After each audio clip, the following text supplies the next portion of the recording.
Bem-vindos a mais um episódio de E aí, professor? Oi, Martin. Bem-vindo, Walter. Como vai, Martin? Sim, eu vou bem, e você? Eu ainda vou bem, obrigado. Ainda é verão, então não dá pra gente reclamar de estar com o clima frio. Não, tá bastante quente É. aqui. Bem, hoje nós temos mais uma vez um tema muito controverso. Eu tenho certeza que nós teremos muito a falar Na sobre verdade, é isso. um assunto recorrente, porque parece que as pessoas não entendem. Não, talvez elas não queiram entender. Eu acho que é mais por aí mesmo. Vamos abrir com uma palavra de oração. Nosso Pai Celeste, mais uma vez é um privilégio. Nós agradecemos por podermos estar aqui, nós pedimos que Tu nos abençoe, nos guie com Teu Espírito Santo e com Seus anjos nos protegendo. Ilumine nossas mentes durante essa conversa, em nome de Jesus. Amém. Amém? Muito bem, Martin. Podemos trabalhar para Deus ou trabalhar com Deus? Trabalhar com Deus. Ah, sim. Se você desconectar essa parte, você vai acabar trabalhando à toa. Trabalhamos em vão, não é? Não é um trabalho comum, como se a gente só batesse o cartão. Na verdade, se Deus não vai com você, você vai acabar ficando para trás e vai ter que enfrentar o diabo sozinho. Sabe? E se você escolhe ficar para trás, você será excluído. Sendo assim, é bom ficar muito perto de Deus. Isso, na verdade, é muito importante o que você perguntou. Porque eu acho que muitas vezes quando você trabalha com Deus, você começa a esquecer que Ele está trabalhando com você e você começa a trabalhar para Deus e não com Deus. Isso é um problema. E você pode ficar cansado ou você não entende por que você está lutando, mas a última pessoa para quem você pede ajuda é Ele. Verdade, você acaba achando que está fazendo o trabalho sozinho. Então, Martin, nós vamos falar sobre dons espirituais. Nós já falamos sobre isso antes. E eu acho que mais que uma vez. Na verdade, várias vezes. E aqui estamos mais uma vez. Agora, por que é que nós temos que falar mais uma vez? Bem, é porque as pessoas parece que não entendem o significado, É mesmo. a importância dessas coisas. Agora, recentemente, um jovem me contactou, um recém-converso, um tição tirado do fogo. Ele entrou na igreja agora. Ele já ouviu muitas coisas, assistiu vários DVDs, mas a igreja está fazendo o oposto.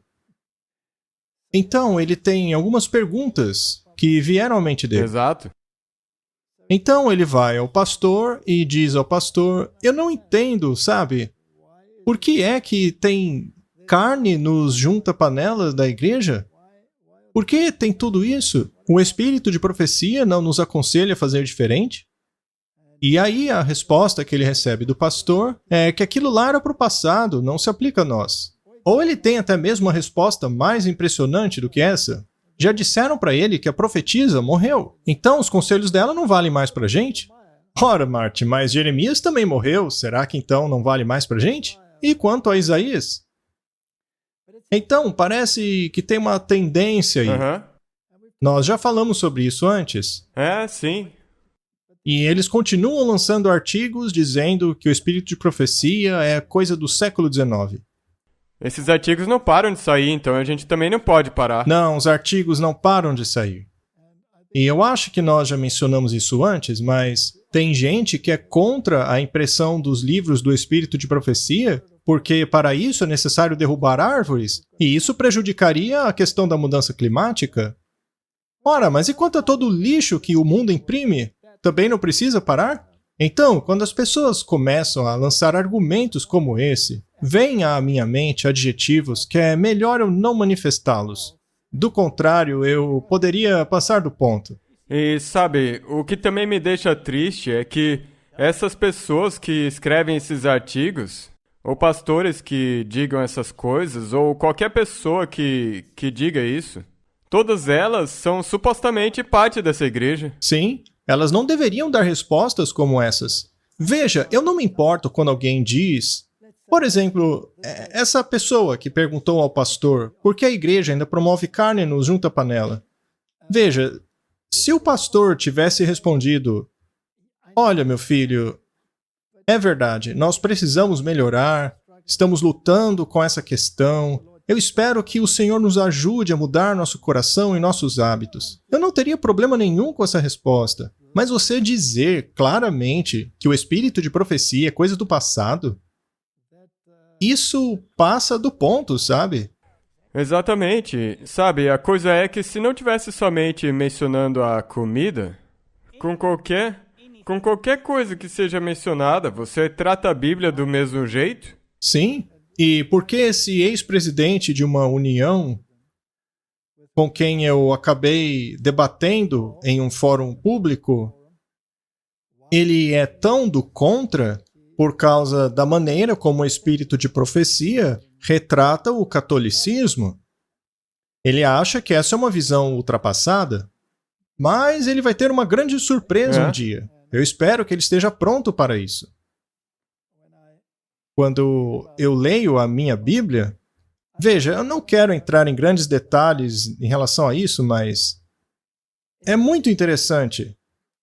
Quando se lê o livro de Números sobre o povo de Israel e como eles eram, sabe, eu amo as experiências de Moisés. Eu acho que tudo que ele passou encaixa perfeitamente no nosso tempo. Veja só o que ele disse a Deus quando o povo exigia carne. Onde eu vou arrumar carne para todo esse povo? Eles não param de vir atrás de mim chorando e dizendo: nos dê carne, queremos comer carne. Eu não aguento esse povo todo sozinho, é muito pesado para mim. Se vai ser desse jeito, então me mate. Me mate agora mesmo. Se eu tenho favor diante de ti, então não me deixes ver a minha ruína. Eu estou rindo, Martin, porque isso aqui é muito real. Senhor, acaba comigo logo, eu não aguento mais isso. É tipo eu não aguento mais, sabe? Não mudou nada desde a época de Moisés. É igualzinho, Martin. Por que eu tenho que passar por isso? Me mate. Só me apague, Senhor. Livre-se de mim. Se o Senhor gosta de mim, então acabe comigo. Não é fofo, Martin? E aí o Senhor disse a ele: tudo bem, vai e escolha 70 homens sábios. Traga-os ao tabernáculo. E Moisés o obedeceu. Agora, será que tudo funcionou maravilhosamente bem? Não. Na verdade, não, porque... Veja só o que diz.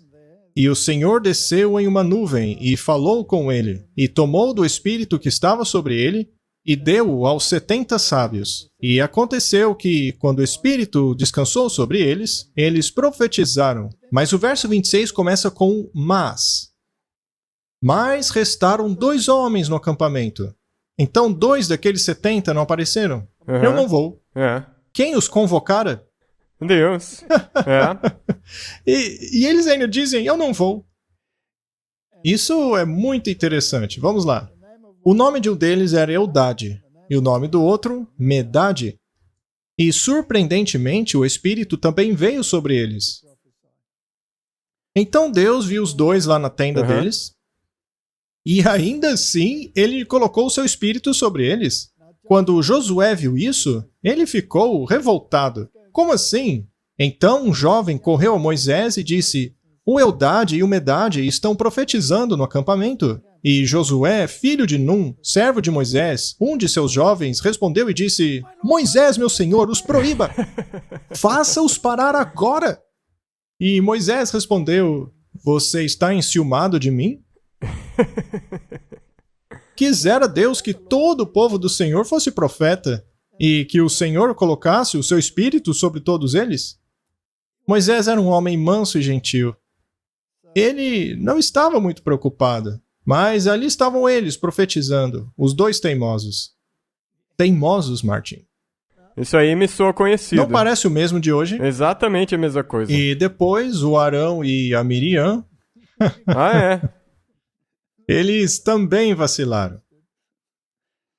Eles concluíram que Moisés estava tomando muitos conselhos da esposa dele. Eles não gostavam do fato dela ser etíope. Aqui no rodapé diz que ela era uma cuxita, mas Ellen White diz que ela não era uma cuxita. A pele dela era mais escura do que a dos outros. Você acha que nós ainda temos esse tipo de problema, Martin? E a gente aqui pensando que é uma coisa que está surgindo agora. E Miriam acabou sendo reprovada por isso. Mas é interessante que no verso 6, no capítulo 12, diz: ouçam agora as minhas palavras. Se há um profeta entre vocês, eu, o Senhor, me farei conhecido a ele em uma visão, e falarei a ele em sonho. No entanto, não é assim com meu servo Moisés, que é fiel em toda a minha casa. Com ele eu falo boca a boca, claramente e não por enigmas. Eu falo diretamente com ele.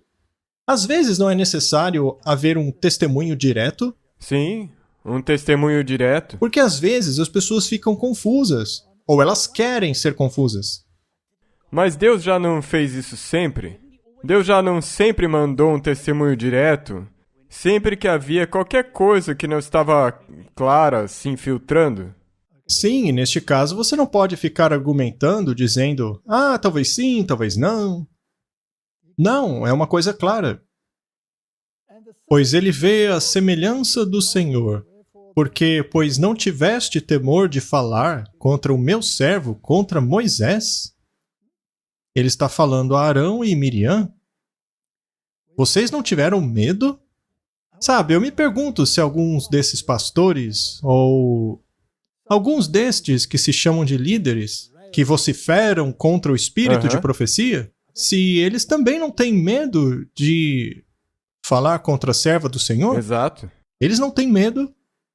Quem que não vai ter medo? Que espírito não tem medo? Considere todos os livros que eles já escreveram contra o espírito de profecia. E sabe de uma coisa? Eu só quero falar sobre isso um pouco. Quando eu recebo e-mails e eles tentam denegrir o espírito de profecia, eles geralmente levantam alguns pontos contra Ellen White. E esses pontos são exatamente os mesmos que já levantam há 170 anos. E por que não? Já que costuma funcionar. Pontos que desde aquela época já foram refutados. Milhares de vezes. Quando você volta na história, sabe, eu tenho lido recentemente a história daquelas pessoas que combateram o espírito de profecia, que já fizeram parte de nosso povo, mas que depois saíram.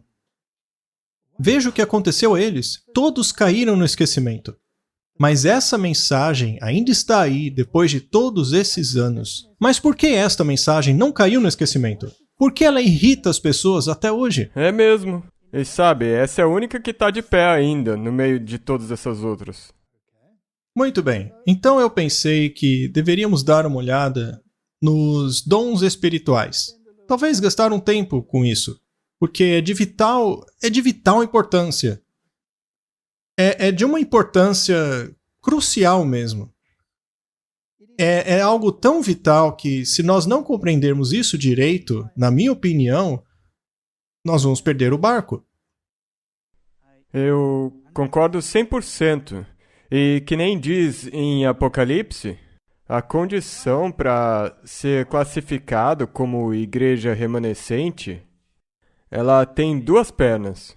Uma delas é os mandamentos, outra delas é o espírito de profecia. Se você ignorar qualquer uma delas, então vai dar problema. Sua mensagem será aleijada. Agora, o interessante, Martin, é que o julgamento começa na casa de Deus. E se você teve muita luz, você será responsável por essa luz. Até mesmo se você negligenciou a chance que teve de estudar a luz que estava à sua disposição. É como ter a Bíblia na prateleira e não lê-la. Você será responsável por ter tido aquele livro na prateleira e não tê-lo estudado. Exato.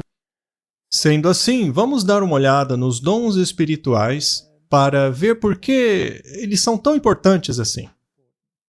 Nos tempos antigos, Deus falou aos homens pela boca de profetas e apóstolos. Nestes dias, Ele falou a eles através dos testemunhos de seu Espírito. Nunca houve um tempo quando Deus instruiu o seu povo mais fervorosamente do que aquele no qual Ele instrui agora com relação à sua vontade e à direção que Ele gostaria que fossem. Nunca houve um tempo como esse. E, Martin, estamos vivendo os últimos dias. Aham. Então, eu acho que talvez precisemos falar no futuro a respeito do que realmente significa viver os últimos dias. Exato, isso é uma coisa de altíssima importância. É muito importante saber, porque aqueles que estão entre nós, que ficam postergando esse dia, dizendo que não estamos nos últimos dias, bem, eu tenho notícias para eles. Nós estamos vivendo nos últimos dias por 2000 anos. Exatamente. Gostem eles ou não. Exatamente. Correto? Nós estamos no tempo do fim. Sim, e tem E tem uma diferença aí. Vamos dar uma olhada. Mas nunca houve um tempo em que Deus tenha instruído mais fervorosamente o seu povo do que agora, concernente à vontade dele e à direção que gostaria que seguissem. Muitos costumam rejeitar esta citação, que foi feita por uma suposta profetisa. Tudo bem. Mas e se for verdade? E se for verdade? Somos trabalhadores com Deus, declara Paulo. Nós dissemos isso no início do programa. Declara Paulo, escrevendo pela inspiração do Espírito Santo. Na luta contra o mal, nós precisamos de cada músculo, exercendo cada qualificação dada por Deus para o direito, a fim de que possamos resistir à tentação e avançar passo a passo na vida cristã. Jamais seremos salvos na indolência, na inatividade. Não é possível a nós entrarmos no céu sem querer. Nenhum preguiçoso poderá entrar lá. Se não lutarmos para ganhar a entrada naquele reino, se não procurarmos fervorosamente aprender o que constitui as suas leis, não estamos prontos para fazer parte dele. Martin, se você se torna parte de um reino, vamos supor que você adquira uma cidadania para ser americano. Aham. Você não precisa jurar aliança à Constituição? Sim, tem que ser assim, você tem que obedecer às regras deles. E se eles tiverem leis diferentes das daqui e você obedecer as daqui, você pode ter problemas. E se isso se aplica à esfera terrena, quanto mais na celestial? Os nossos primeiros pais não se meteram em encrenca por violar aquelas leis? Sim, e essa é a consequência, por isso que nós estamos aqui. Ok. E não foi o próprio Jesus que disse que o caminho para o reino é estreito? Ele não disse que não teríamos lutas, Não. certo? Então, é assim que Bem, funciona. Esse texto está em harmonia com a Bíblia. Exatamente, e não dá pra explicar de um jeito muito melhor que esse do que dizer que não é possível estar à deriva e assim ir pro céu. Não. Aqueles que entrarão lá precisam ser leais e fiéis servos de Deus, trabalhando com Cristo, fazendo as suas obras, vencendo como ele venceu, lutando dia após dia contra as tendências hereditárias e cultivadas para fazer o mal, que precisam ser constantemente crucificadas. Eles precisam trabalhar junto com Deus, incansáveis na oração. Suas mentes devem direcionar-se constantemente para o céu em busca de assistência do Espírito Santo, valendo-se ao mesmo tempo de cada meio que Deus proveu para sua ajuda. Martin, isso não parece razoável? Eu acho que 100%. Também não soa bíblico? Sim. Muito bem. Agora, vamos para os nossos pioneiros. Porque esta igreja surgiu com os pioneiros. E o seu surgimento foi baseado em estudos bíblicos. Em uma atmosfera em que havia tanta confusão doutrinária, havia centenas de denominações, cada uma com um credo diferente. Era problemático. E é por isso que tem tantas denominações, porque a pessoa não larga da sua crença, e daí ela abre uma nova igreja. Pois é. Então tinha aqueles que acreditavam que quando você morre, você dorme. E aqueles que acreditam que quando você morre, você não está dormindo. Você está assombrando pessoas, fazendo aparições, atuando num cargo de alta posição lá no céu, independentemente do quão mal você tenha sido na Terra, certo? Então, existe diferença nas doutrinas. Totalmente contrárias. Uma deve estar certa e a outra errada. Ou talvez haja ainda outras possibilidades. Muito bem, então os pioneiros estudavam a Bíblia. Eles queriam saber o que a Bíblia diz. Não o que um credo, uma tradição diz, mas a Bíblia. E o que as profecias dizem. E esses pioneiros, quando chegavam a algum impasse, sem saber se era uma coisa ou outra, o espírito de profecia era o veículo que mostrava o caminho, mas tinha que ser bíblico. Exato. E era ou reconhecendo uma coisa que eles já tinham estudado, ou, como você disse, meio que mostrando a direção correta. Sim, ou, dentre um monte de coisas, mostrar a correta. E também mostrando os versos e dizendo, é isso aqui. Então, os pioneiros.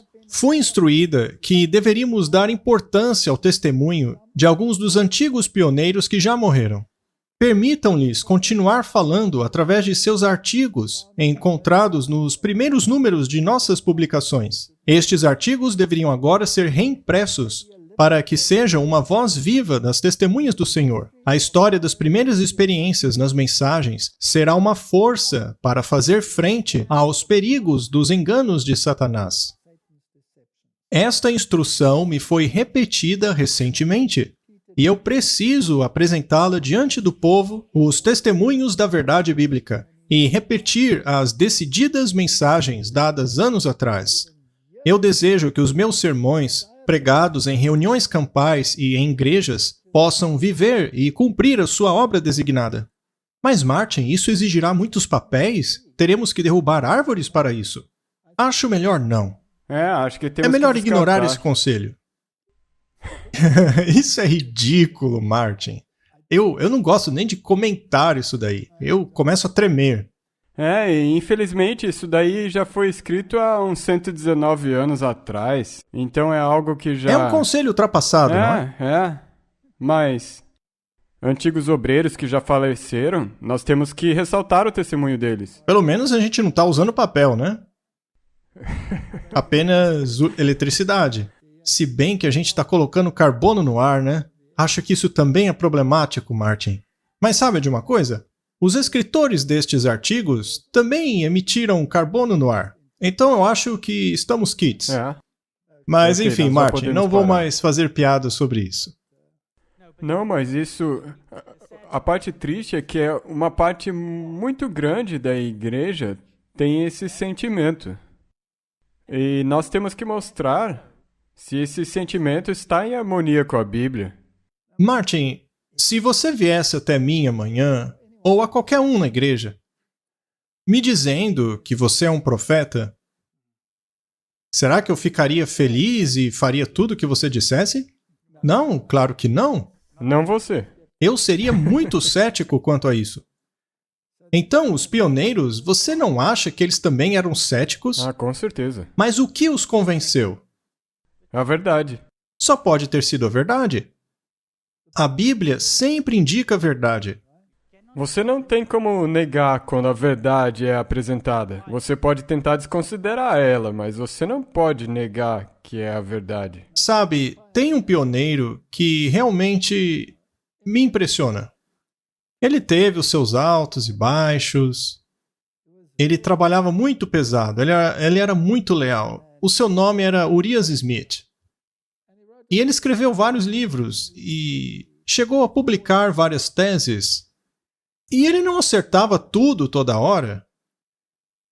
Mas ele também foi reprovado algumas vezes. Mas ele era tão fervoroso. A história dele é tão interessante. Sabe, ele não tinha uma perna. Então, ele inventou uma prótese que tinha uma junta no joelho e também ali no tornozelo. E até hoje, a patente dele é utilizada no mundo pelos militares de todo o planeta. Aquelas pessoas tinham energia. E quando eles descobriram a verdade e a lei e formaram a igreja, e essa dicotomia entre a lei e a graça, todas essas questões dentro da igreja, não foi fácil. Sim, obviamente. Não foi fácil trabalhar em meio a tudo isso. Mas eu acho que ele, no fim, conseguiu vencer muitos obstáculos. Sim, e teve uma época que ele, digamos assim, não era muito entusiasta da ideia do espírito de profecia. Ele sempre foi a favor do espírito de profecia, mas quando ele era repreendido, Isso soa conhecido. é aí que o calo dele doía. Especialmente quando certos novatos estavam tomando os holofotes, como Afonso Jones. Ele era um jovem e estava falando sobre essa justificação pela fé, só que o Urias Smith e alguns dos mais antigos ali começaram a achar que esse jovem estava tirando a obediência da lei e eles queriam colocar freios nele, o que acabou deixando o Afonso muito frustrado. Porém, o espírito de profecia ficou do lado de Afonso Jones. E para Urias Smith, isso deve ter sido dolorido. E eu posso entender por que ele ficou irritado. Porque o Jones, ele deu umas alfinetadas nele. Veja, o Urias Smith tinha escrevido bastante. Uma das coisas que ele havia sido o primeiro a descobrir foi sobre os 10 dedos da estátua de Daniel. E os 10 chifres, quem eram eles na história? Ele havia mencionado as nações da Europa, mas não havia incluído os Alemanni, que são os alemães. Ele colocou os hunos na lista. E o Afonso Jones estudou essa questão com bastante profundidade e excluiu os hunos, dizendo que eles não faziam parte daquela categoria e colocou os alemanes ali. Então alguém perguntou a ele publicamente o que ele achava sobre o fato de que os nossos pioneiros, como Urias Smith, havia dito que eram os hunos. Então ele dizia em público coisas mais ou menos assim. O Urias Smith pensa que são os hunos, mas eu sei que são os alemanes. Eu acho que não era por aí, viu? Sim, e o jeito que ele fez isso também não foi correto. Pois é, não precisava. Então, acontecia essas coisas. Mas o importante Exato. é ver como tudo terminava. E isso é muito importante, porque muitas vezes quando as pessoas olham para um pioneiro, eles olham para o começo da vida dele. Eles nunca olham a trajetória inteira. Sim, alguns deles saíram dos trilhos no fim. Então você tem que ter discernimento claro sobre como você vai usar essa trajetória toda. Devemos separar a mensagem do homem. É, exatamente. É necessário. A mensagem, ela tem que estar em harmonia com duas coisas. A Bíblia e o espírito de profecia. É isso aí. Mas o interessante é que o Urias Smith, que era o editor da Review, mais tarde foi substituído pelo Afonso Jones, que era muito mais jovem do que ele. E o Urias Smith, basicamente, teve que trabalhar para ele. E ele trabalhou. Isso exige que você engula um monte de orgulho. Soa como Paulo com o Marcos. Sim. E o Urias Smith sofreu por uns 2 anos. Tinha todas essas coisas vindo sobre ele. Ele tinha um punhado de simpatizantes ali, os caras antigos. Mas aconteceu que no fim, em um certo dia, ele acabou dando um sermão. Vamos ler a respeito. Este é o sermão de Urias Smith sobre o espírito de profecia. No segundo sábado da sessão, Urias Smith deu um sermão no culto daquela manhã. O tópico era o espírito de profecia e a nossa relação com ele. Escolhendo como seu texto principal 1 Coríntios 12:1, que diz: agora, em relação aos dons espirituais, irmãos, eu não quero que permaneçam ignorantes. Ele utilizou escritura após escritura para apresentar uma forte base bíblica para a posição de que o dom profético deveria aparecer na Terra nos últimos dias. Ele deu clímax a esta fase de sua mensagem, colocando Apocalipse 12:17 como justificação para a aceitação da posição para esta operação do Espírito assim aguardada. Agora, precisamos colocar isso dentro do contexto histórico. Por 2 anos, a influência de Smith foi negativa. Ele se opôs à mensagem da justificação pela fé. Ele não negou a justificação pela fé. Ele apenas acreditava que havia muita ênfase em um lado em detrimento do outro. Ele queria misturar um pouquinho as duas coisas. Então, a influência dele havia sido negativa. Por 2 anos, ele disse pouca coisa a respeito do espírito de profecia, e isso porque ele havia sido repreendido, como manifestado na vida e na obra de Ellen White. Mas algumas semanas antes de pregar esse sermão, ele havia caído sobre a rocha, como a própria Ellen White havia dito. Agora, todos viam a sua posição, e esta trouxe força e confiança ao povo. Sabe, há pessoas que são muito duras com a igreja, dizendo que toda a igreja rejeitou a justificação pela fé. Mas isso não é verdade. Sim, alguns rejeitaram. Mas vemos aqui o caso do Urias Smith. Ele se opôs à mensagem por causa da maneira como ela havia lhe sido apresentada. E é claro, também por causa daquelas coisinhas pessoais. Mas aqui temos o homem caindo na rocha e fazendo esse sermão em frente de todos. Esse parágrafo aqui abaixo é a minha opinião. Estes pioneiros lutaram a luta. Eles foram humanos, como todos nós. Assim como ele o fez, nós também precisamos cair sobre a rocha e rendermos as nossas naturezas teimosas. Urias lutou contra si mesmo, mas a sua última conclusão é digna de consideração. Então, eu fui dar uma olhada no sermão do Urias Smith. Eu consegui encontrá-lo em um daqueles livros grandes. Eu não achei na internet. Eu só consegui achar naqueles livros bem grandes, que têm cópias do que foi escrito naqueles dias. E eu pensei que valia a pena compartilhar. Com Será certeza, que podemos? por favor. Só o básico. Não o sermão todo, isso levaria muito tempo. Só o básico. E só para que nós possamos ter a compreensão de alguém que, como ela mencionou, alguém que caiu sobre a rocha, o que acontece com essa pessoa? Sim, isso mesmo. Ele era um dos pioneiros. Ele estava no coração da obra, na liderança. Ele foi basicamente humilhado. Ele se isolou em um pequeno grupo e ele podia ter ido embora. Mas ele não foi. Ele caiu na rocha. Ele poderia ter dito, isso daqui tá como a Babilônia, eu tenho que sair daqui. Ele estava numa posição alta, mas estava disposto a ser rebaixado. Você não acha que Deus exaltaria uma pessoa assim? Sempre. O Deus do universo? Deus, ele disse que Jesus veio para ser um servo. Sim. Então, o sermão dele é basicamente sobre isso.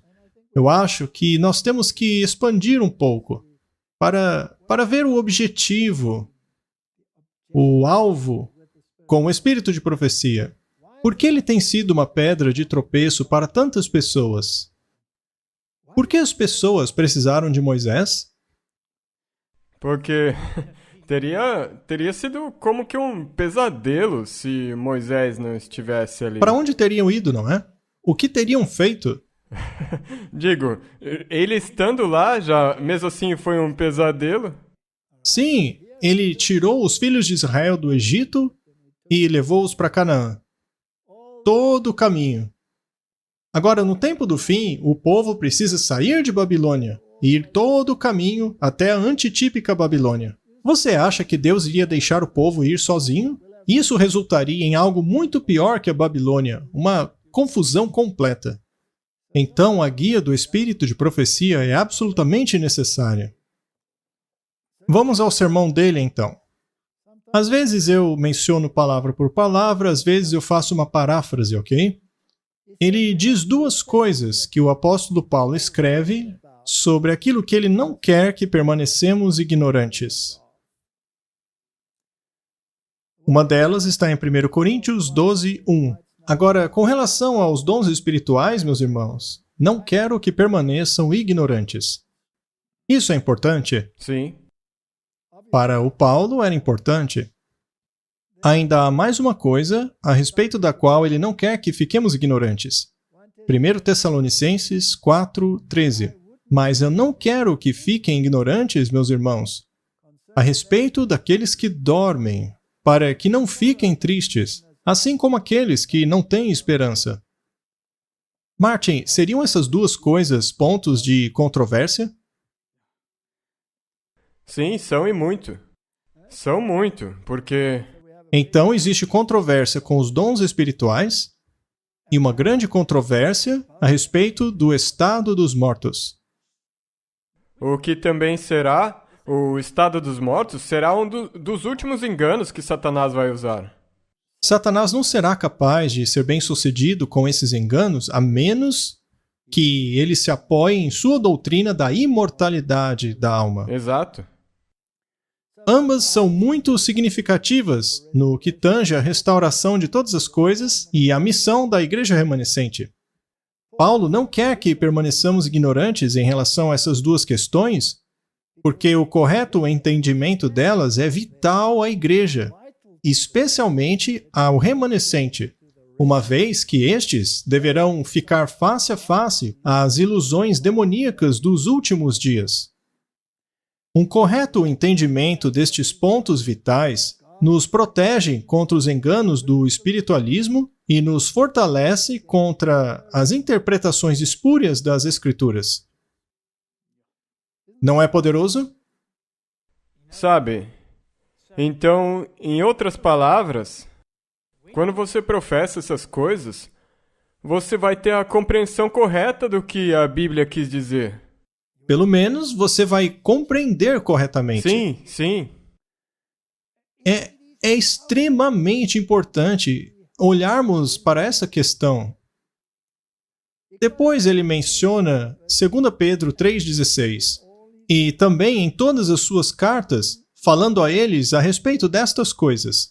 Este aqui é Pedro falando a respeito das cartas de Paulo, nas quais há coisas difíceis de se compreender, que os indoutos e inconstantes distorcem, assim como fazem com o restante das Escrituras, para a sua própria destruição. Então a questão é a distorção das Escrituras. Então eles distorceram. Sim. Então isso já acontecia na época dos apóstolos? Sim. Por acaso aconteceria em nossos dias? E ao longo de toda a história? Não tem como ser de outro jeito. E então vem esse verso famoso, Apocalipse 12:17. E o dragão irou-se contra a mulher, e foi fazer guerra com o restante de sua semente, aqueles que guardam os mandamentos de Deus e têm o testemunho de Jesus.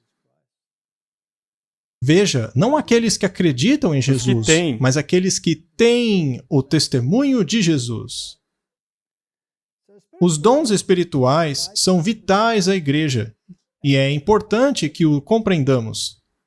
Não quero que sejam ignorantes. Ou, em outras palavras, eu quero que vocês entendam. As obras do Espírito Santo são um mistério, mas são um meio pelo qual a graça vem à igreja. Ele é o Consolador, o Espírito da verdade, o Espírito da esperança e o Espírito da glória. Você vai achar isso aí em todas as concordâncias. Então, ainda estamos dentro da Bíblia, estamos lendo as Escrituras. E então, ele vai para os dons espirituais. Muito bem, é a respeito do que Paulo não quer que fiquemos ignorantes. Agora, com relação aos dons espirituais, meus irmãos, não quero que permaneçam ignorantes. Vocês sabem que eram gentios, indo atrás desses ídolos mudos, sendo guiados por eles. Eles costumavam ser idólatras. Eles iam atrás de ídolos. Era o que eles faziam. Quando um certo ídolo era colocado num carro e transportado, todos eles costumavam ir atrás daquele ídolo, cantando coisas bobas, para um ídolo que não podia nem ouvir ou falar. Mas ainda assim, vozes eram ouvidas destes ídolos. Sim, havia muitas bobagens ditas ali, mas também havia muita atividade demoníaca, seja lá o que for que ouviam. Portanto, eu vos digo, que nenhum homem que fala pelo Espírito de Deus chama Jesus de anátema. E nenhum homem pode dizer que Jesus é o Senhor sem que o seja pelo Espírito Santo. Brilhante texto, Martin. Então, uma das primeiras coisas que devemos compreender é que se Cristo não é o centro de uma determinada verdade, aquilo não é verdade. Porque é o Espírito de Deus que nos leva até a verdade. Exatamente. E é claro, falar de algum Jesus só da boca para fora não é a mesma coisa que o verdadeiro. E é claro, as traduções modernas brutalizam tanto este texto que chega ao absurdo até mesmo de fazer Paulo amaldiçoar Jesus. Mas deixa essas traduções para lá por agora. Nós não estamos falando sobre isso. Nós já falamos a respeito no passado, mas agora não é o momento. 1 Coríntios, capítulo 12, verso 4. Existe diversidade de dons, mas trata-se do mesmo Espírito. Então, existem dons diferentes, mas eles vêm do mesmo Espírito. Sim. E são centralizados em Cristo. Do contrário, não são de Deus. Existem diferenças de administrações, mas o mesmo Senhor. E há diversidade nas operações, mas é o mesmo Deus que trabalha em todos. Portanto, há muitas coisas que acontecem numa igreja. Precisa haver uma organização, uma administração, uma operação. Mas é Deus que guia o povo em suas distintas tarefas. Mas a manifestação do Espírito é dada a cada homem para o bem comum. Ou seja, não é um dom que lhe é dado para que você se glorie nele. Não. É sempre para servir. Se não fortalecer a igreja, se for apenas para um indivíduo, como você disse, nele mesmo, então não tem como ser. E eu estou falando aqui de um dom específico, o dom de línguas, que eles desconstroem. Algumas pessoas que falam em línguas em algumas igrejas estão falando ali numa língua que ninguém consegue entender. O dom deles não faz nada para edificar a igreja. Exato, e assim já dá para saber que não é um dos dons. Então ele continua dizendo quais são alguns desses dons. Pois a um é dado pelo Espírito a palavra da sabedoria, a outro a palavra do conhecimento, pelo mesmo Espírito. A outro é dado a fé, pelo mesmo Espírito. A outro o dom da cura, pelo mesmo Espírito. A outro o dom de milagres. A outro de profecia. A outro de discernir os espíritos. A outro diversidade de línguas. A outro a interpretação de línguas.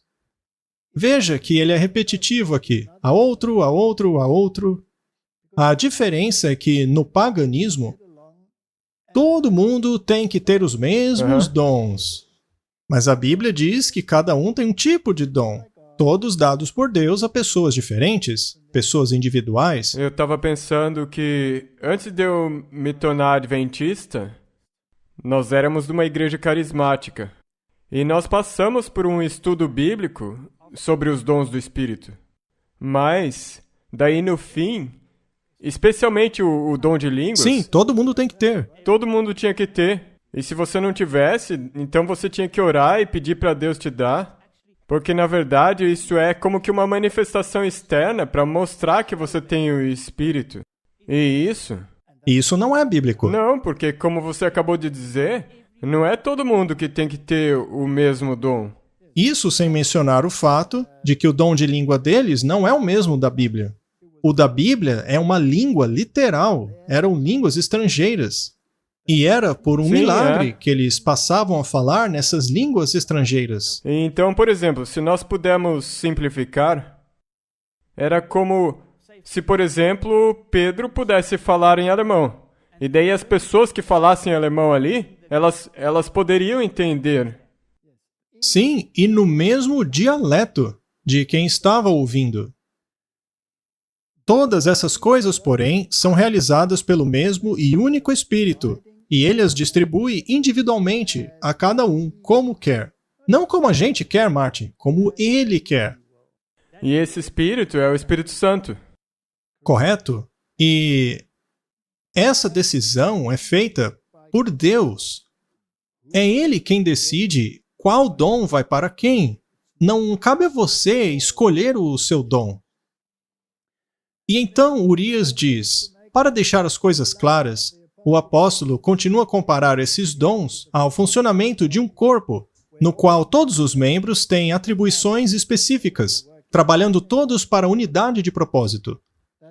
Isso é importante. Nenhum desses dons são para um propósito egoísta. E aí ele continua, uma igreja sem esses dons é como um homem cujos membros tornaram-se doentes, incapacitados ou mesmo removidos. E assim o é com a igreja, quando esses dons não estão presentes, e tais membros inoperantes. É uma igreja que não pode executar o seu dever perante o mundo para o benefício da família humana. Portanto, Martin, se a igreja não tivesse esses dons, ela seria uma organização falha, que não funcionaria direito.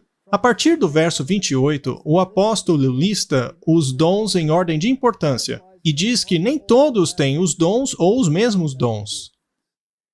Assim, na igreja, Deus estabeleceu primeiramente os apóstolos, em segundo lugar, os profetas, em terceiro, os professores, depois os milagres, depois o dom de cura, a ajuda, governo e variedade de línguas.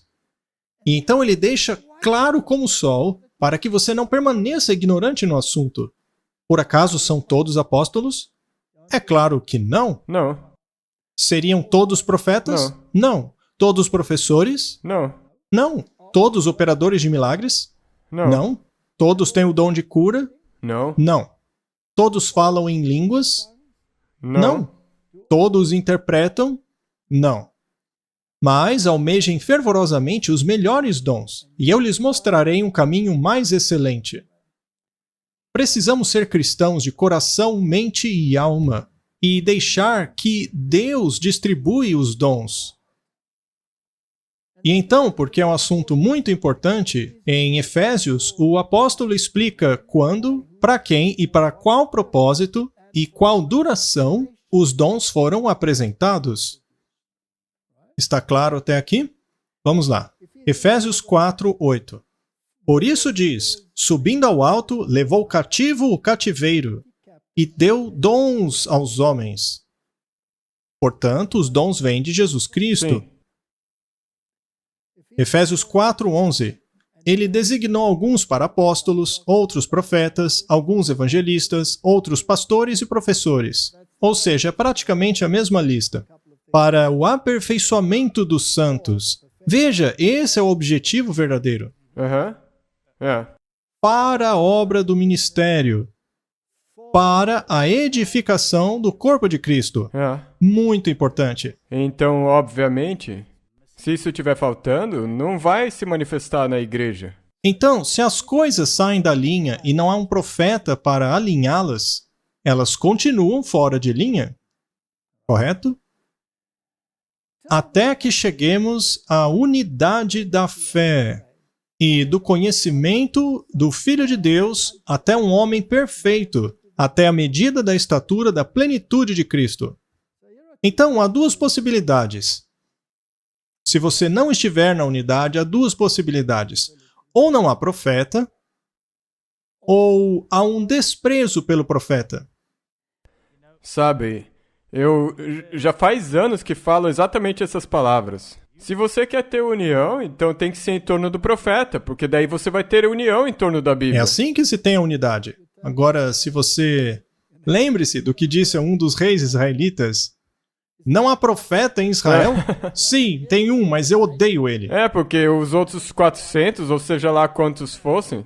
Me traga os profetas de Baal, eles são ok. Mas aquele lá eu odeio. E por quê? Porque ele não... Ora, porque ele diz a verdade. Então, temos a mesma situação hoje. Exatamente a mesma. Mas isso significa que a nossa igreja é apóstata? Não. Mas é hora de começar a reconhecer e tomar tempo para estudar o profeta. É isso aí. Quando chegarmos à unidade da fé, ao conhecimento do Filho de Deus, isso é a fé de Jesus. Até um homem perfeito, até a medida da estatura da plenitude de Cristo. isso é um crescimento. Assim, eu entendo que o testemunho de Jesus é aquilo que Jesus disse. Sim. E se ele diz a um profeta e o profeta diz a você, mas você rejeita aquilo dizendo que é bobagem, então, meu amigo, existe um problema sério no seu raciocínio. Porque daí você está dizendo, Jesus, eu na verdade não quero ouvir o que você tem para dizer. É isso mesmo. Para que não sejamos mais como crianças, indo de lá para cá, sendo levadas por qualquer vento de doutrina, pelo engano dos homens, por suas sutilezas, por meio das quais eles esperam enganar. Temos tudo isso aí na igreja? Temos ventos de doutrina? Enganos de homens? Sutilezas enganosas? Temos sim. engano hoje? Vamos parar por aí, Martin. Então, em 1 Coríntios, ele confirma que aqueles que estão aguardando pela vinda de Cristo serão abençoados com todos os dons do Espírito. 1 Coríntios 1:6. O testemunho de Cristo foi confirmado em vocês, para que não vos falte nenhum dom, aguardando a vinda do nosso Senhor Jesus Cristo. Todos os dons precisam estar na igreja? Inclusive o dom de profecia? Sim. Talvez até de forma especial, porque o dom de profecia vai te ajudar a reconhecer que outros existem. Então, temos todos os dons listados. Estes são os dons. E ele disse que não pode faltar nenhum. É assim com o povo que aguarda o Senhor. Esses dons devem ser restaurados. E é interessante quando isso foi escrito, porque ele diz o testemunho de Cristo. Isso é a mesma coisa que o testemunho de Jesus. Sim. Dirigindo-se ao povo que aguarda o breve retorno de Jesus, ele escreve: Mas a respeito dos tempos e estações, meus irmãos, não há necessidade que eu vos escreva a respeito disso, pois vocês mesmos sabem perfeitamente que o dia do Senhor virá como um ladrão na noite. É isso que diz as Escrituras. Pois vocês sabem perfeitamente que o dia do Senhor vem como um ladrão na noite. Pois quando disserem paz e segurança, então lhe sobrevirá repentina destruição, como as dores de parto àquela que está grávida, e eles não escaparão. Mas vocês, meus irmãos, isso é plural, não estão nas trevas, para que aquele dia os pegue como um ladrão. Por que não? Por que não, Martin? Porque aquele dia não vai pegá-los como um ladrão. Porque eles têm o espírito de profecia. E possuem os dons. Exato. Que mostra Essa pra eles. igreja tem todos os dons. Eles não estarão nas trevas. Mas alguns vão escolher estar nas trevas. Mas você não tem que estar nas trevas. Vocês são todos filhos da luz. Filhos do dia. Não somos da noite ou das trevas. Como que as trevas foram dispersas? Por causa dos dons. Muito bem. Portanto, não vamos dormir como fazem os outros. Vamos vigiar e sermos sóbrios. Agora, a igreja remanescente é morna. E eu suponho que muitos estejam dormindo, como as 10 virgens. Todas dormiram.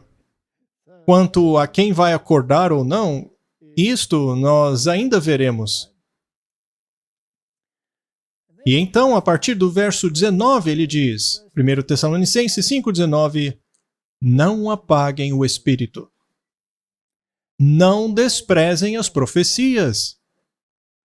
Provem todas as coisas e guardem aquilo que é bom. Lembre-se, estamos lidando com o sermão de Urias Smith. Sim. É ele que está cavando todos esses versos. Esses pioneiros conheciam muito bem a Bíblia. Agora, você também tem que manter em mente que ele ficou uns 2 anos se opondo a isso. É isso mesmo. E ele não Era estava isso que eu queria sozinho. dizer. O Paulo não fez o mesmo? Contra os aguilhões. Martin, você não fez o mesmo no início? Dando murro em ponta de faca. É por isso que eu escrevi um sermão sobre isso. Muito bem. Eu mesmo fiz isso no início. Porque, afinal, quem é que vai facilmente abandonar todo o seu estilo de vida e dizer, ah, tá bom, se o profeta diz, eu Exato. faço. Você Não tem tem que outro ser jeito. ou insano ou muito motivado. Então agora você tem que saber como que Deus trabalhou com ele. E incomodou ele. E no final das contas, ele teve que dizer, Ok, deixa eu dar uma olhada nisso. E resultou É nisso isso aí. mesmo. Então, primeira coisa, não apague o espírito. Essa é uma ordem bíblica. Agora, veja como ele lida com as profecias. Eu coloquei aqui em aspas invertidas, porque eu estou citando ele agora. Não apague o espírito. Esta é uma ordem importante. Não despreze as profecias. Agora, tem um detalhe importante. No inglês, esta palavra está no particípio presente ativo. Ou seja, alguém está te dizendo alguma coisa agora. Não está dizendo, olha, eu quero que você estude o livro de Daniel. Ou então, eu quero que você estude o livro de Isaías. Não está dizendo isso. Está dizendo profecias no particípio presente ativo. E ele continua. Prove todas as coisas. Ou seja, teste, põe à prova. Isso me faz pensar naquele... Quando perguntaram para ele... Eu acho que você escreveu um sermão sobre isso também. Vem e veja. Sim, é verdade. Isso aí é a mesma coisa. Julgai todas as coisas. Isso indica um princípio presente ativo que precisa ser provado pela palavra a fim de fazer diferença entre o verdadeiro e o espúrio. É brilhante. A maneira como ele colocou é brilhante.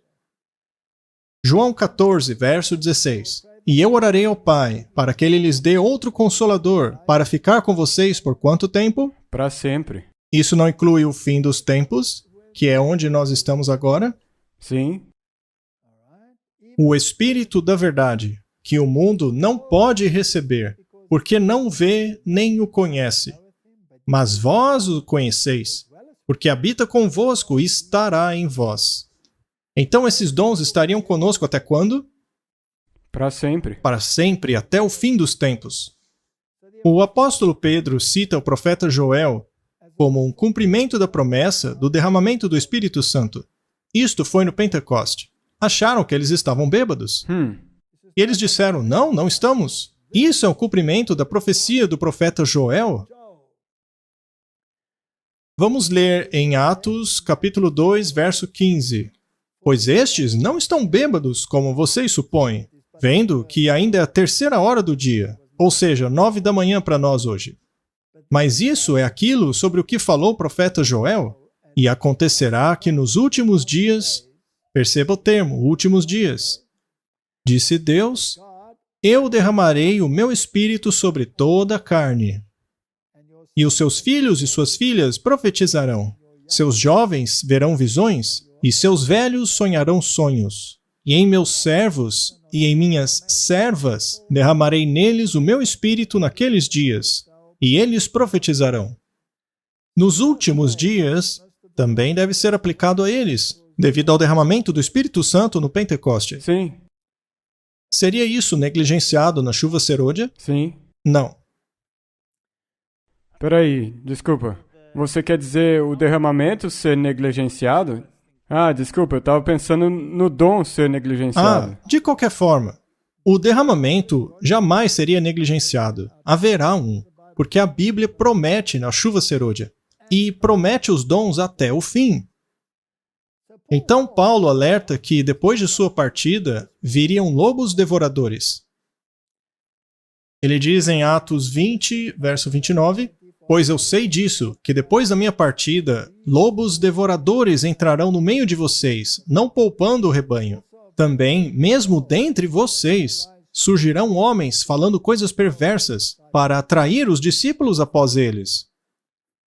O erro também virá de dentro da igreja. E as pessoas vão seguir eles. Por acaso, lobos devoradores tornarão esse dom obsoleto? Não. Claro que não. Não precisariam eles de mais vigilância e direção? Sim. Por acaso os dons cessaram depois do Pentecoste? Ou foram prometidos àqueles que se arrependessem nas futuras gerações? Então, em Atos 2:38, Pedro disse a eles, arrependei-vos, sejam batizados cada um de vocês em nome de Jesus Cristo para a remissão de seus pecados, e receberão o dom do Espírito Santo.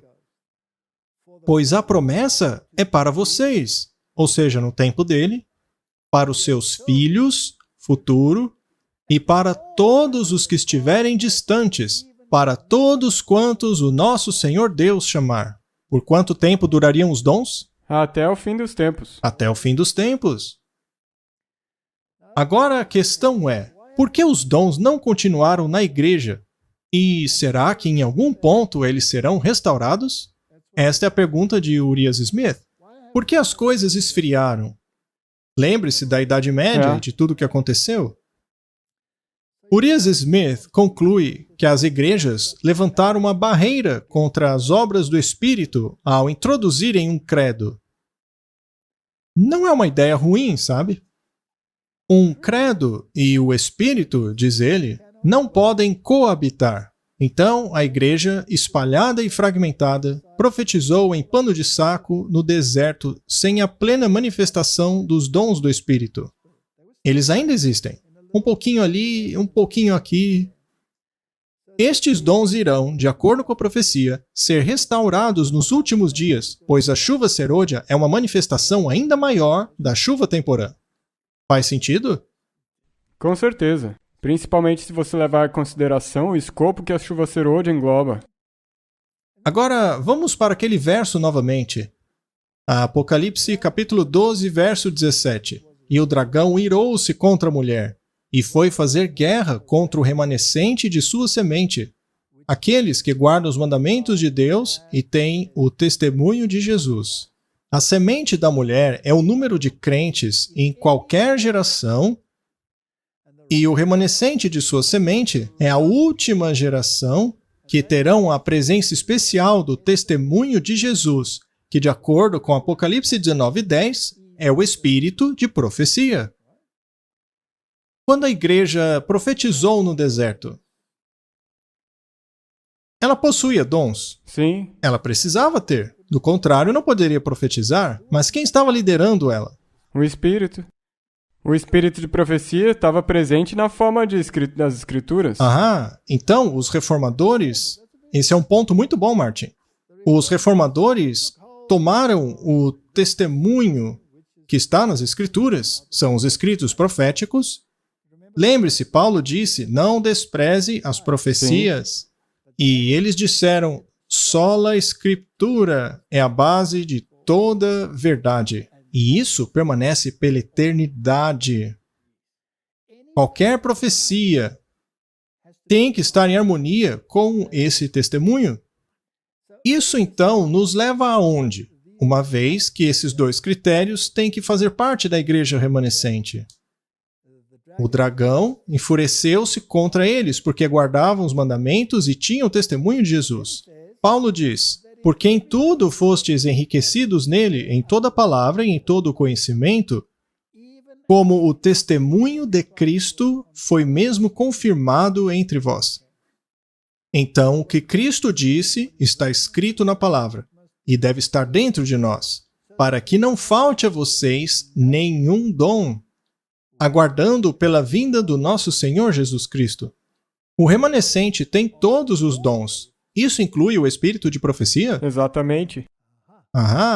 Então, a igreja remanescente tem que ter o dom de profecia. Então, Paulo conecta aqui o testemunho de Jesus aos dons. A carta aos Coríntios foi escrita em 59 depois de Cristo, antes do livro de Apocalipse ter sido escrito, o que prova que o testemunho de Jesus é associado aos dons. E Apocalipse 19:10 especifica qual dom em particular. Exatamente, é esse o critério de qualificação.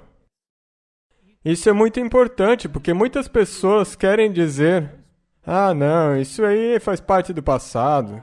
Isso é passado, a nossa igreja não tem que ter esse dom. Não, o Paulo deixa claro aqui. Há essa definição muito clara em Apocalipse 19, verso 10, que o testemunho de Jesus é o espírito de profecia. A igreja remanescente tem o testemunho de Jesus, ou seja, o espírito de profecia. Então, o espírito de profecia não pode estar se referindo somente aos profetas da Bíblia. Exatamente. Portanto, o remanescente deve ter os dons restaurados, para que as superstições e erros do passado sejam postos de lado, e a verdadeira igreja deve fazer o seguinte: Preencher o critério de Cântares de Salomão 6:4. Formosa és, meu amor, como Tirza, aprazível como Jerusalém, terrível como um exército com bandeiras. Quem é esta que aparece como a alva do dia, formosa como a lua, brilhante como o sol, terrível como um exército com bandeiras?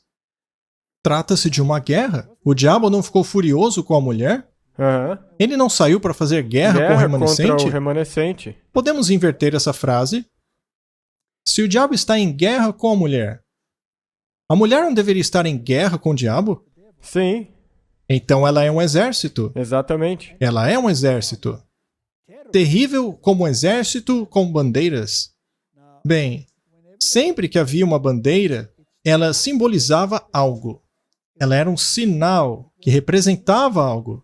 E a bandeira da mulher são os mandamentos de Deus, incluindo o sábado. Porque são todos eles. Quem tropeça num ponto, tropeça em todos.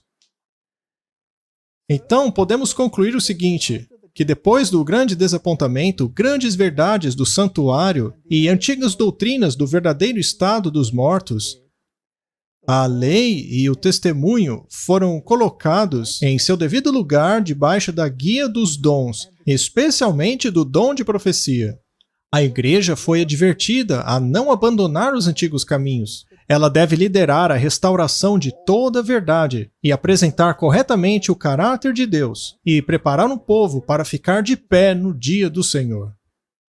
Ela deveria exortar o povo a deixar de lado pequenas diferenças e a unirem-se no grande movimento da terceira mensagem angélica. É por isso que os dons tinham que ser restaurados.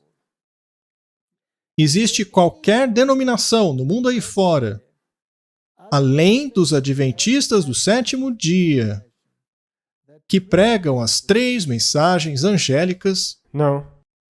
Estão todos dentro da igreja felizes com as 3 mensagens angélicas? Não. Não. Infelizmente, não. Estariam alguns fazendo uma tremenda oposição a essas mensagens? Sim. Sim. Mas o joio não cresce junto com o trigo? Sim. Até quando, Martin? Até a colheita? Sim. E por que existe o joio na igreja, que diz que não devemos distribuir os livros do Espírito de Profecia por causa da mudança climática? Isso, por acaso, torna a nossa igreja obsoleta? Não. Essa igreja não tem o Espírito de Profecia? Sim. Aham. Martin, isso é muito, muito importante. Então, o Urias Smith basicamente fez algumas perguntas. Na verdade, eu acho que ele fez umas 15 ou 16. Mas eu só vou colocar aqui 3 ou 4, ok? Por acaso, a Igreja Adventista do Sétimo Dia aceita os escritos de Ellen White como uma revelação de Deus? Oficialmente? Sim. Sim. E não oficialmente? Não, tem alguns que não aceitam. Alguns não. Alguns preferem o discurso da mudança climática. Se a resposta for afirmativa, então pergunte: sob quais critérios se aceita que esses escritos são uma revelação de Deus? Isso não é importante? Com certeza. Essa é a base. Você fez um bom estudo bíblico? Não acabamos de fazer um estudo bíblico? Então, neste estudo bíblico, não acabamos de descobrir que haverá o dom de profecia no fim dos tempos? Não acabamos de constatar que a igreja remanescente teria especificamente o dom de profecia, ao qual a Bíblia chama de testemunho de Jesus? Sim. E por quê? Bem, aí temos que olhar o que aconteceu no passado por causa da unidade, certo? Em quais termos se aceita que esses escritos sejam uma revelação de Deus? Claro, se dissermos que nós os aceitamos, eles devem então preencher os requisitos apresentados na palavra de Deus e precisam estar em harmonia com esta palavra. Eles devem nos levar a Deus, levar a Cristo. Esse é o primeiro objetivo do Espírito de Profecia. Esses escritos devem nos abrir o plano da salvação e deve trazer repreensão e advertência à igreja e, por meio da igreja, ao mundo. Sabe, o problema do espírito de profecia para a maioria dessas pessoas são as últimas duas partes disso. De trazer repreensão e advertência para a igreja, e daí eles dão para trás quando tem que trazer essa repreensão para o mundo. É isso mesmo. Agora, os antigos profetas, eles não repreendiam até mesmo os reis? Sim. Eles não eram jogados até mesmo em cisternas? Alguns não foram até mesmo mortos? Não foi um rei que mandou serrar Isaías pelo meio? E ele era rei de Judá? Foi Manassés. Sim, ele era um dos reis do povo de Deus. Muito bem. Agora, o mais estranho de tudo é que ele se arrependeu. O Manassés. Ele passou por uns perrengues. Ele foi aprisionado, mas depois voltou para o seu reino, que lhe foi restaurado. E ele tentou consertar as coisas que tinha errado. Manassés estará no céu. A história dele é realmente muito interessante. Mas nem todos nós vamos ter uma segunda vez. É verdade, Martin. É um bom ponto este. Muito bem, próxima pergunta. O espírito de profecia precisa ser marcado por milagres, sinais e maravilhas? Ou seja, precisamos ver manifestações acontecendo? Claro que não. Os dons em si são a sua própria evidência, e se o passado é uma pista para o futuro, então o dom de profecia foi distribuído somente debaixo de circunstâncias especiais e somente para alguns indivíduos escolhidos. Não haviam centenas de profetas. Não. Houve um Jeremias, um Isaías, às vezes 2 ou 3 profetas ao mesmo tempo, Ezequiel, Daniel, etc. Mas não eram todos profetas. Nem mesmo Neemias foi profeta, ele foi um administrador, ele tinha o dom da administração. Mas o dom estava lá. E se eu puder fazer uma pergunta aqui também, esse profeta também não estava sempre em guerra com muitos profetas? Como Elias, por exemplo. Sempre houveram centenas de falsos profetas contra um. Sim, e sempre houve aqueles que não queriam se separar do paganismo. Sempre corriam atrás da Assíria. E depois da Síria, fazendo alianças, procurando aliar-se à Babilônia. Ecumenismo. Esses sujeitos não existem hoje, tentando até mesmo ser vice-presidentes de organizações. Não há Deus em Israel. Nem todos são apóstolos e nem todos são profetas, mas se apenas um teve o dom, então esse dom está na igreja. Está na igreja, Martin. É suficiente. É suficiente? Próxima pergunta. Seria ele popular e aceito? Não. Não? Sem chance. E se você testá-lo e estudá-lo profundamente, você vai descobrir que os críticos não sabem de nada. Se eles chamaram o mestre da casa de Belzebu e disseram que ele tinha demônio, não diriam o mesmo de seus servos? O dragão não fica irado por coisa pouca? Lembre-se, esse daqui é Urias Smith falando. O diabo não fica irado com coisa pouca? O dragão não fica irado com uma igreja morta. Mas o que excita sua ira? São duas características que permanecem juntas, que excitam a ira dele, ou seja, a obediência aos mandamentos de Deus e o testemunho de Jesus. É isso mesmo. Então, quando essas duas coisas estão numa igreja e existe união, você pode esperar com certeza que o inimigo vai causar problemas. E você pode esperar centenas de profetas do Baal dentro da mesma igreja. Mais cedo ou mais tarde, o acerto de contas virá. E o Senhor Deus responderá com fogo do céu, o derramamento da chuva serôdia sobre o seu povo. Infelizmente, alguns estarão indiferentes. Outros, no entanto, responderão a isso e virão para a igreja.